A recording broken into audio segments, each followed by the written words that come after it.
डिडवाना जिला से मोहम्मद साकिर राजस्थान। स्वच्छता में लापरवाही बर्दाश्त नहीं, बहानेबाजी छोड़ तल पर दिखाएं काम। के गुप्ता। डिडवाना में कुचामन जिला मुख्यालय पर स्वच्छ भारत मिशन के ब्रांड एम्बेसडर ने ली समीक्षा बैठक, अधिकारियों को दिए सख्त निर्देश। डिडवाना में स्वच्छ भारत मिशन शहरी राजस्थान के ब्रांड एम्बेसडर और डूंगरपुर के पूर्व सभापति के गुप्ता ने डिडवाना का दौरा किया। डिडवाना पहुंचने पर एसडीएम विकास मोहन भाटी और नगर परिषद आयुक्त भगवान सिंह ने गुप्ता का गुलदस्ता भेंट कर स्वागत किया। जिला टाउन हॉल में आयोजित एक उच्च स्तरीय समीक्षा बैठक और उन्होंने निकायों के अधिकारियों को दो टूक शब्दों में चेतावनी दी कि स्वच्छता के कार्य में अब कोई भी बहानेबाजी नहीं चलेगी। उन्होंने स्पष्ट किया है कि मुख्यमंत्री का संकल्प स्वच्छ और विकसित राजस्थान है और इनमें लापरवाही बरतने वालों पर जीरो टॉलरेंस की नीति अपनाई जाएगी। प्लास्टिक और गंदगी पर कड़ा प्रहार। बैठक के दौरान गुप्ता ने प्लास्टिक को शहर की सुंदरता पर दाग और गाय के हत्यारे बताते हुए इसे पूरी तरीके से प्रतिबंध करने के निर्देश दिए। उन्होंने कहा कि प्लास्टिक न सड़ता है न गलता है, बल्कि हमारे नालियों को जोक कर देता है। आज से ही टीमें सक्रिय होनी चाहिए और सड़कों पर कहीं भी प्लास्टिक नज़र नहीं आनी चाहिए। शौचालय घर में ज़्यादा साफ होने चाहिए। शौचालय जो है वो घर से भी ज़्यादा साफ होने चाहिए। सार्वजनिक सुविधाओं पर जोर देते हुए ब्रांड एम्बेसडर ने कहा कि निकायों के सार्वजनिक टॉयलेट शहर के मंदिर की तरह होने चाहिए। उन्होंने निर्देश दिए कि टॉयलेट कांच की तरह चमकने चाहिए, क्योंकि इनकी गंदगी ही सरकार और प्रशासन की छवि खराब करती है। साथ ही उन्होंने व्यावसायिक क्षेत्रों में 100% नाइट स्वीपिंग, रात्रि सफाई अनिवार्य करने को कहा। बजट में कमी महज एक बहाना। पत्रकारों के सवालों का जवाब देते हुए के गुप्ता ने बजट और कर्मचारियों की कमी के दावे को सिरे को खारिज कर दिया। उन्होंने कहा कि काम नहीं करने वालों के पास बहानों की लंबी लिस्ट होती है। जब सरकार करोड़ों रुपए तनख्वाह और डोर टू डोर कचरा संग्रहण पर खर्च कर ही रही है, तो काम क्यों नहीं हो रहा है? स्वच्छता आय का जरिया है। भीलवाड़ा जैसे शहर कचरे से खाद और आरडीएफ बनाकर करोड़ों कमा रहे हैं। खाली प्लॉट और कचरा फैलाने वालों पर होगी पेनाल्टी। बैठक में डिडवाना कुचामन जिले के विभिन्न निकायों के आयुक्तों और अधिकारियों को निर्देशित किया गया कि जो लोग खुले में कचरा डालते हैं या अपनी खाली प्लॉटों में गंदगी रखते हैं, उन पर भारी जुर्माना लगाया जाए और ज़रूरत पड़ने पर प्लॉट सीज किया जाए। बैठक में स्वच्छ भारत मिशन के अलावा RUIDP और जल जीवन मिशन JJM के कार्यों की भी प्रगति जांची गई। डिवाइडरों के रंग रोगन और बाग बगीचों के रखरखाव को शहर का आभूषण बताया है। सबसे पहले तो मैं सभी पत्रकार बंधुओं का हार्दिक अभिनंदन और स्वागत करता हूं।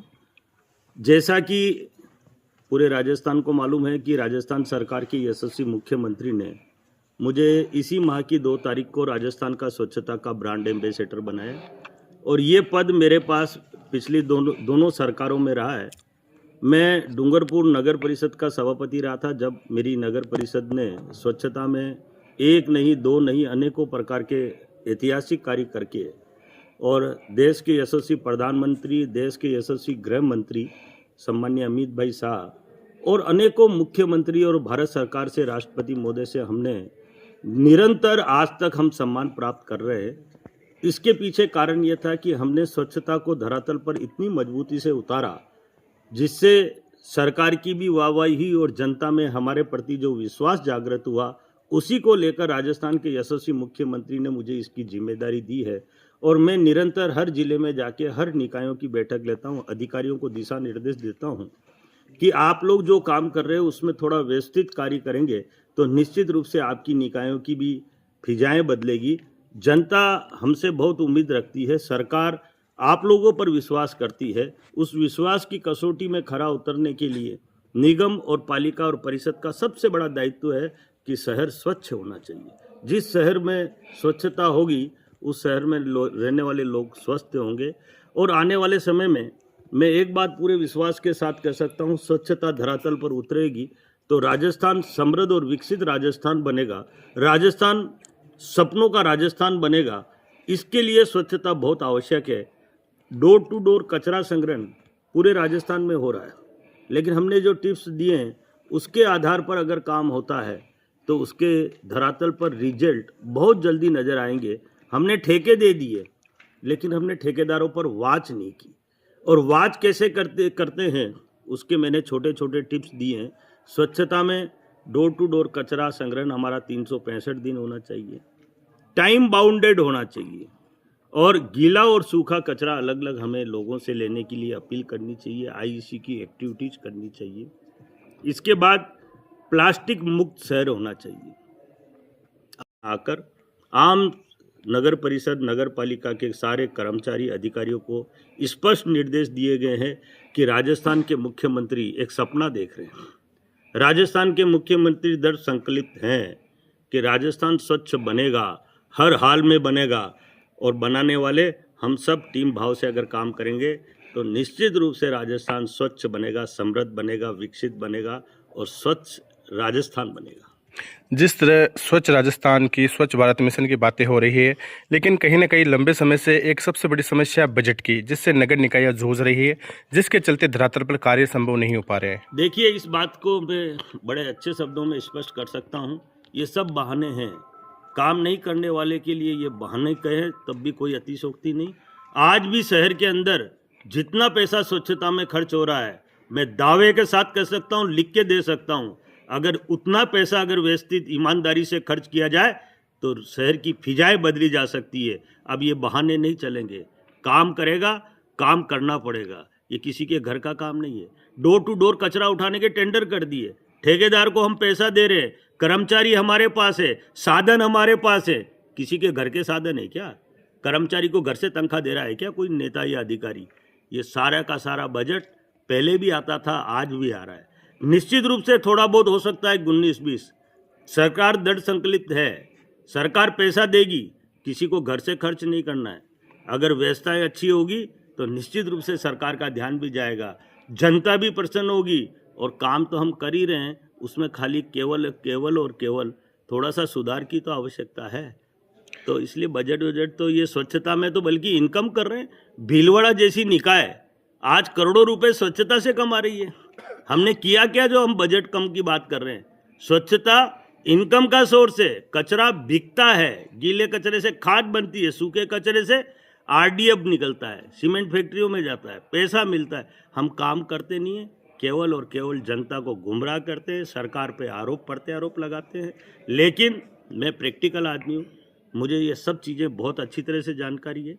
जितना पैसा खर्च हो रहा है उससे हम शहर को स्वच्छ बना सकते हैं। सफाई कर्मचारियों की भी कमी कहीं ना कहीं दिखती है। जिस तरह कई नगर निकाय बनी है, अभी हाल ही में घोषणाएं हुई है। डीडवाना में भी 107 सफाई कर्मचारी है, लेकिन उनमें से कई विभागों में लगे हुए हैं, कई बीमार हो जाते हैं, कई छुट्टी पे चले जाते हैं, जिसकी वजह से भी उनकी कमी खलकती है। देखिए, केवल डीडवाना नहीं, पूरे राजस्थान के अंदर कर्मचारी उसी अनुपात में लगे हुए हैं। कर्मचारियों की स्वच्छ भारत मिशन में आवश्यकता नहीं है। कर्मचारियों के पास काम बहुत कम है, नहीं के बराबर है।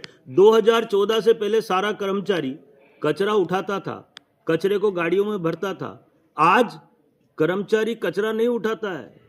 कचरा उठाने के लिए हमने गाड़ियां लगा दी, करोड़ों रुपए का हम भुगतान कर रहे हैं, ये एक्स्ट्रा कर रहे हैं। कर्मचारी के पास काम रहा है तो केवल और केवल नालिए और सार्वजनिक स्थानों की सफाई करने का काम रहा है, और कर्मचारी बड़ी मुस्तैदी से आज भी कार्य कर रहा है। मैं इस बात का प्रत्यक्ष प्रमाण हूँ।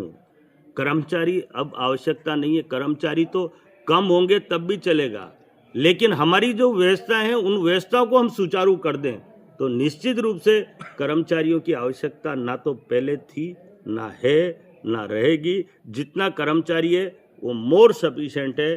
किसी भी शहर के अंदर अगर व्यवस्थाओं से काम चल रहा है तो कर्मचारी की आवश्यकता नहीं रहती। अव्यवस्थाओं से काम चल रहा है तो वहाँ कितने भी कर्मचारी लगा दो।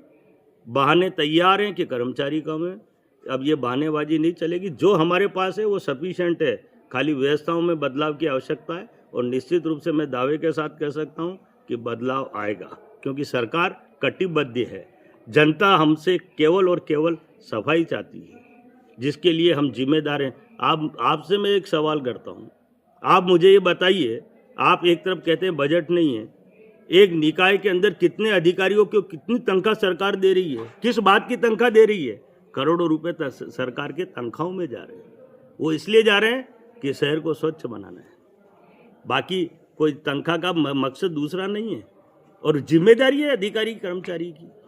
पैसा कम पड़ेगा तो सरकार और देगी, और सरकार दे भी रही है। सरकार पैसे के लिए, अगर कोई ये कहता है कि पैसा कम है, तो मैं इस बात को पूरी तरह से खंडन करता हूं कि पैसे की कोई कमी नहीं। ठीक है। आगे कहीं भी दूर दूर तक प्लास्टिक दिखना नहीं चाहिए। प्लास्टिक गंदगी का सबसे बड़ा रूप है। ना ये सड़ता है, ना गलता है, ना बहता है। ये हमारी नालियाँ चौक कर देता है, शहर की सुंदरता के दाग लगाता है। और गाय का हत्यारा भी प्लास्टिक है। जो गाय प्लास्टिक खा लेती है, हम हमारे धर्म और शास्त्रों की बात करें तो उसमें साफ लिखा है कि गाय हमारी माता है, और जब गाय हमारी माता है तो गाय की रक्षा करना, उसको सुरक्षा देना हमारा दायित्व और कर्तव्य बनता है। सरकार का भी दायित्व है।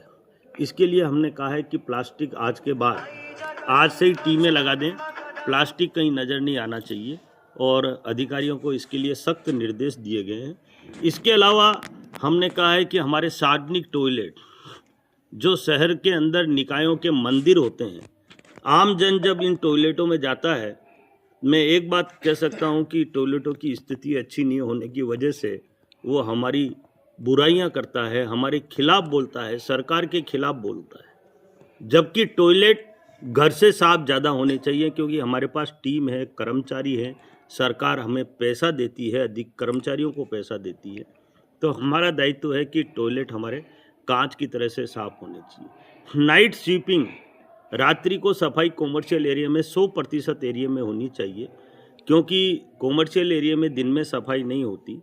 ऐसे में हमें रात्रि को सफाई करनी आवश्यक है। सड़कों पर गाय नहीं घूमनी चाहिए, लाइटें हमारी खंभों पे जलनी चाहिए। इसके अलावा जैसे हमारे बाग बगीचे हैं, सड़क पे हमारी कहीं टूट फूट नज़र नहीं आनी चाहिए। डिवाइडर हमारा ये ऑर्नामेंट है, हमने डिवाइडर बना दिए, उसमें लाखों करोड़ों रुपए खर्च कर दिए। एक छोटे से काम रंग रोगन के कारण वो डिवाइडर आज ये कह सकते हैं कि आंसू बहा रहे हैं। इसलिए डिवाइडरों को भी हमें सुंदर बनाना है, साफ सुथरा बनाना है, रंग रोगन करके उसमें अच्छे पेड़ लगाएं, जिससे शहर के बाहर से कोई भी व्यक्ति निकले तो वो हमारे काम की प्रशंसा किए बिना नहीं जाए।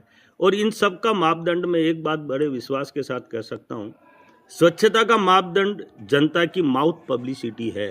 जनता जिस दिन कहने लग जाए कि हम स्वच्छ शहर में रहते हैं, इसका मतलब हमारे कार्य पर कहीं प्रश्नवाचक चिन्ह की आवश्यकता नहीं। कचरा हमें आंखों से दिखना बंद हो जाए तो निश्चित रूप से वो शहर स्वच्छ कहलाएगा। ये छोटी छोटी बातों पर हमने गहन चर्चा की है। राजस्थान के यशस्वी मुख्यमंत्री इस स्वच्छ भारत मिशन के लिए, स्वच्छ राजस्थान को बनाने के लिए, समृद्ध राजस्थान को बनाने के लिए निरंतर 24 घंटे पूरी वॉचिंग कर रहे हैं। सरकार पूरी तरह से लगी हुई है। लापरवाही माननीय मुख्यमंत्री के डायरेक्शन है, जीरो टॉलरेंस, मतलब किसी भी तरह की लापरवाही बर्दाश्त नहीं की जाएगी। शहरों में हमने कहा है कि बड़े बड़े होल्डिंग लगा दो। एक संदेश शहर में भी जाना चाहिए कि आज के बाद कचरा खुले में नहीं, जो भी कचरा खुले में डालेगा दंड का भागी होगा। खाली प्लॉट जो आम जन के हैं उनको साफ कराने के लिए हमने डायरेक्शन दे दिए हैं। उन पर पेनल्टी लगाओ, जुर्माना करो, सीज करो, सारी कार्रवाई नगर परिषद कर सकती है। गंदगी से कोई समझौता नहीं। अगर गंदगी दिखे तुरंत कार्रवाई होनी चाहिए, नहीं तो सरकार के डायरेक्शन भी बहुत स्पष्ट है। जो भी व्यक्ति इसके लिए जिम्मेदार होगा वो दंड का भागी होगा। इसलिए मेरे द्वारा